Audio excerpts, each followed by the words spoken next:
But ஆனால் இப்போ வந்து பார்த்தீங்கன்னா அப்படி நீங்கள் கண்டுபிடிக்க முடியாது. ஏன்னா அப்பா அம்மா ஹெல்த்தியாக இருந்தால் கூட குழந்தை வந்து டாக்ஸிக்காக இருக்கிறதுக்கான சான்சஸும் இருக்குது. அதுக்கு காரணம் ஒரு ஐசோலேட்டடான என்விரான்மெண்ட்டில் ஒரு குழந்தை வளரும்போது கூட அந்த குழந்தை வந்து ஒரு டாக்ஸிக்காக இல்லை ஒரு கிளஸ்டர் பி பர்சனாலிட்டி குரூப்பாக இருக்கக்கூடிய ஒரு குழந்தையாக கூட வளரலாம். ஸோ இதெல்லாம் வந்து பார்த்தீங்கன்னா சைக்காலஜியில் என்ன சொல்கிறாங்க அப்படின்னா, கண்டினியூஸான ஒரு அப்யூசிவ் என்விரான்மெண்ட்டில் ஒரு குழந்தை வளரவே கூடாது. அது வளர்ந்துச்சுன்னா அந்த குழந்தை வந்து பயங்கரமாக பாதிக்கும் மென்டலி அப்படின்னு சொல்கிறாங்க.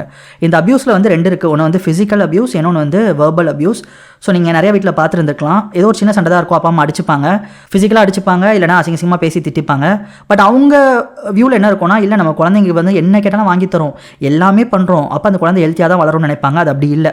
அப்பா அம்மா வந்து ஃபிசிக்கலாக அடிச்சுக்கிறாங்க இல்லை வந்து வேர்பலாக திட்டிக்கிறாங்க அப்படின்னா அந்த குழந்தையோட பிரெயின், நான் முன்னாடி சொன்னேன், அந்த 6 to 7 இயர்ஸ்லேயே அந்த குழந்தை அதெல்லாம் பார்க்குது அப்படின்னா அந்த குழந்தை வந்து ஒரு இன்செக்யூர்டான ஒரு ஃபீல் அந்த குழந்தைக்கு வர ஆரம்பிக்கும். முக்கியமாக புரிஞ்சுக்கோங்க, ஒரு குழந்தைய நீங்கள் வந்து இன்செக்யூர்டாக ஃபீல் பண்ண வச்சிங்கனாலே அந்த குழந்தை வந்து ஃபியூச்சரில் அன்ஹெல்த்தியாக ஆகிறதுக்கான நிறையா சான்சஸ் இருக்குது. ஏன்னா இன்செக்யூரிட்டி தான் நிறைய ப்ராப்ளம்க்கு மிக முக்கியமான காரணம்.